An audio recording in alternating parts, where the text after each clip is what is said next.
Here we are. Shavua Tov, Agut Tvach.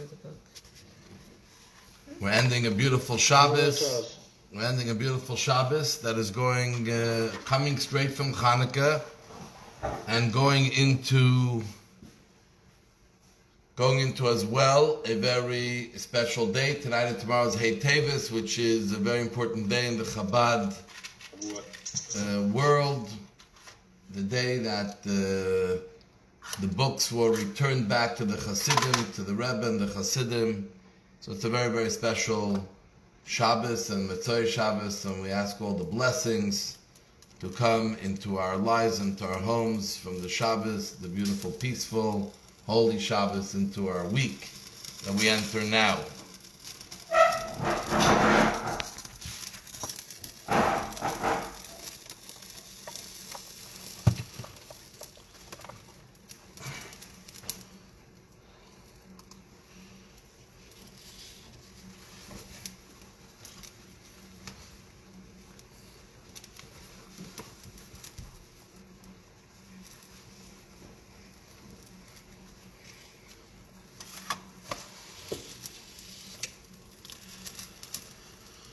Hine Yeshua siyevtach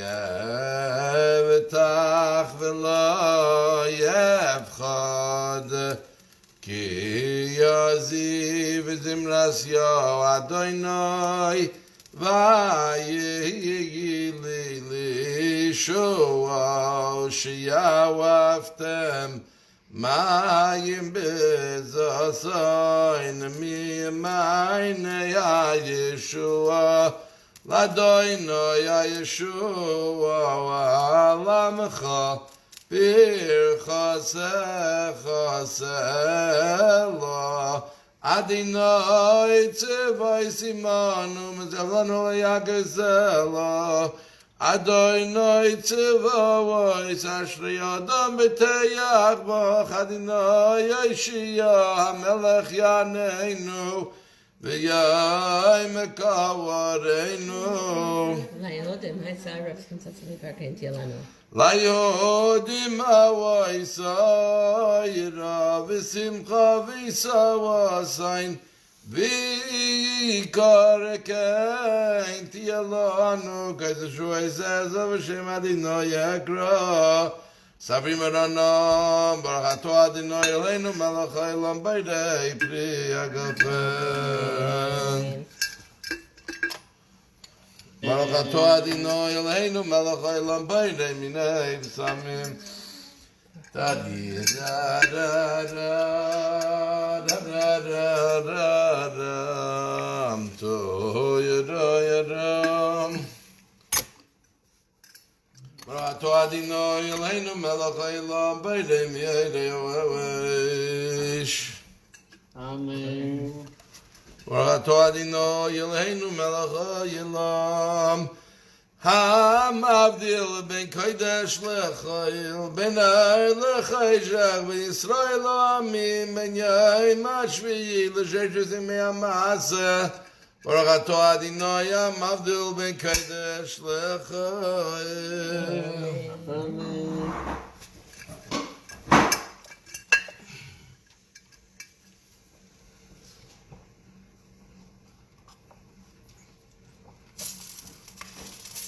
I'm going to take some of the wine from the Havdallah, take for all of us wisdom, happiness, health, parnasa, faith, and all the other things that we look for and need in our lives.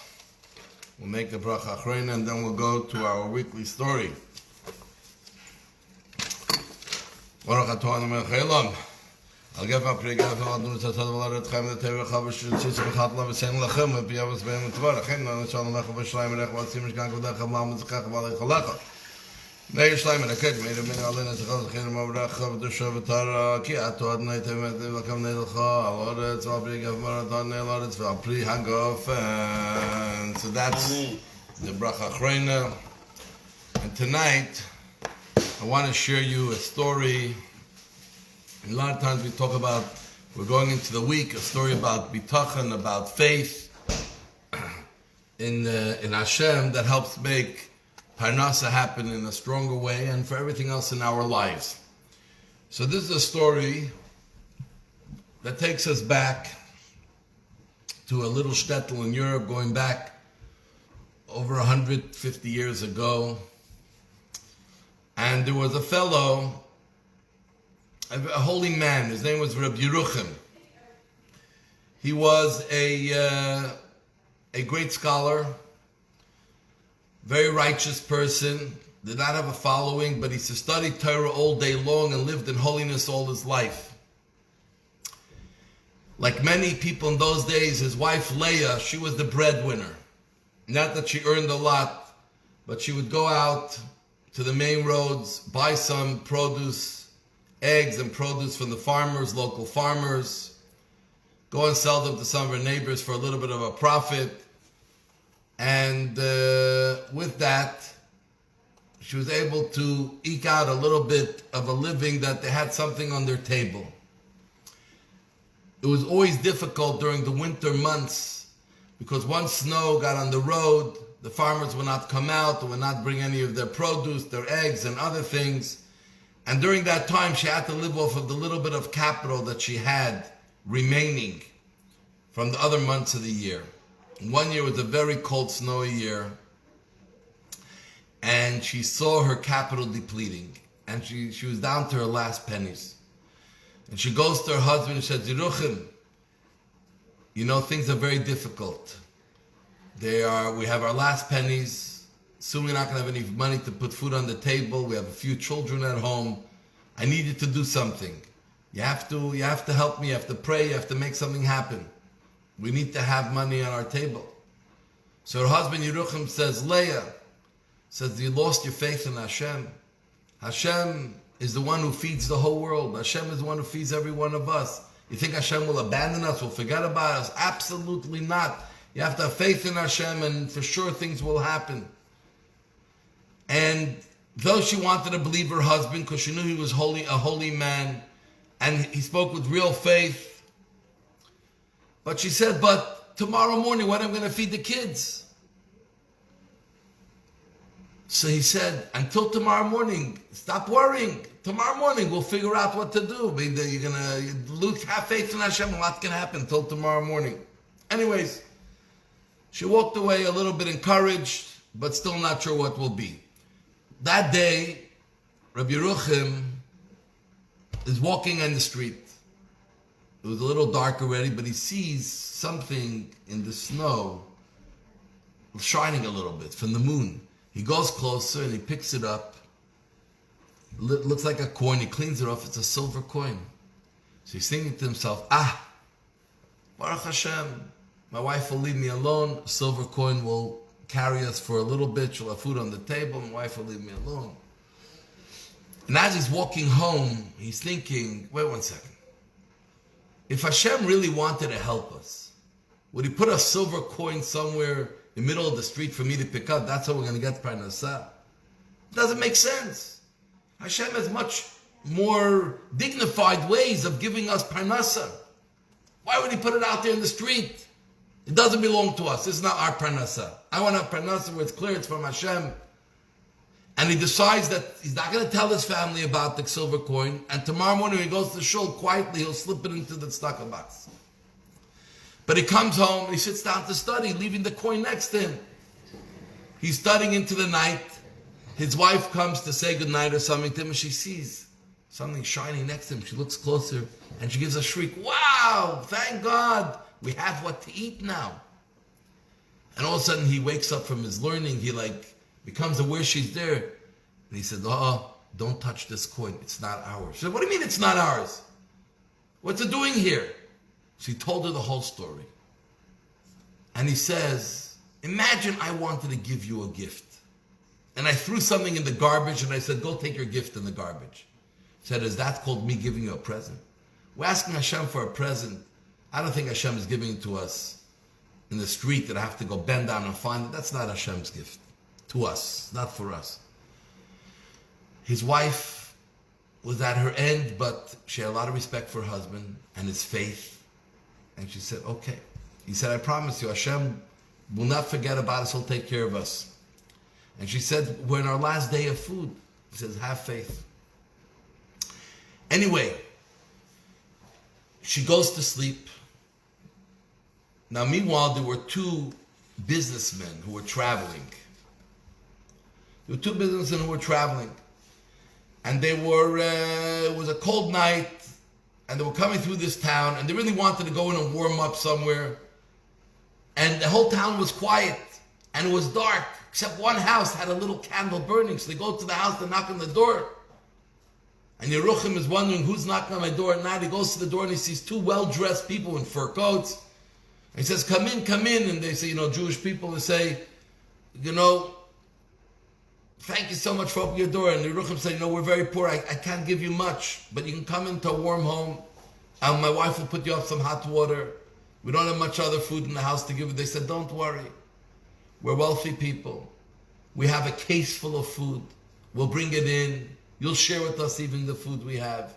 They were so grateful, and they came in with their food, and they sat down, and his wife came down and cooked up hot water, and they sat with them, put out the nicest tablecloth they had, and they sat down and they started to talk and eat and make them feel good. And they were so happy, these two people, that they were enjoying themselves. And Yeruchim and them, even though they were businessmen, they were scholars as well. And they got into a whole long conversation in Talmudic study. And in the middle of the meal, one of them turns to their friend, says, Rabbi Yaakov, you know what I was thinking? Why should we continue on our trip to Lemberg to go visit the rabbi there to have a court case between ourselves? Why don't we do this man, Rabbi Yeruchim, looks like a very great scholar. Why don't we have him adjudicate between us? So they asked him and his wife, Yeruchim and Leah, what are you talking about? So he said, listen, we're partners for many years. We're very good friends. We did a deal. We have a dispute over how we're supposed to divide the money. So we're going to have a din Torah, to have it by the rabbi in Lemberg. Big rabbi, a big judge. But you look like a fine person. You look very knowledgeable. We'd be happy if you accept that you should adjudicate between us. And he says, don't worry. We're not doing it to save money. We're going to pay you exactly what we're going to pay the rabbi. The going rate is that when you have a judgment, 10% goes to the rabbi. So he said, we're ready to pay you that. So Yeruchim said, I never sat as a judge. They said, you look knowledgeable enough. We'll go to sleep. Tomorrow morning we'll do it. The next morning they go to shul. Rabbi Yeruchim takes the silver coin he found, puts it in the tzedakah box quietly, no one should see. Then they find the corner and he adjudicates between them. They're very happy. And he comes home with a dignified parnasa God gave him, for him and his wife and family, to take them through a few months of living. And he told his wife, you see, when you have faith in Hashem, Hashem delivers to you, not through a roundabout backdoor way. He delivers to you in the most dignified, respectful way. As we go into the week, we're starting a new week, we're going to be successful, whatever we're doing, parnasa and other pursuits that we have, livelihood or whatever else. We have to remember, the more faith we have in Hashem, the stronger our faith is, the greater the blessing that will come our way. So I want to wish everyone Shavua Tov. Have a beautiful, beautiful week. And the Hey Tevis tomorrow, because it was the victory of the books of the library, which showed that the previous Rebbe and the library both belong to the Hasidim, and the Rebbe belongs to the Hasidim. It's a custom tomorrow to try to buy a Hebrew book to add to your, a Jewish book to add to your library, whether you buy it online or in one of the stores here. And Hashem should give, there should be dinan notzach, that we should all be winning in everything that we're doing fully in the best way. Amen. And we have the most beautiful, beautiful week. We'll finish over the Eliyahu Navi. That's why I say next Saturday night we will not have the Havdallah, but in 2 weeks we'll resume again. Eliyahu Hanavi, Eliyahu Hatishbi, Eliyahu, Eliyahu, Eliyahu Agiladi, B'meheira yavai eleinu Mashiach ben David B'meheira yavai eleinu Mashiach ben David Mashiach ben David. Shavua Tov, everyone. Shavua Tov, all the best. We love you all. Only beautiful Have a things. great week. See you.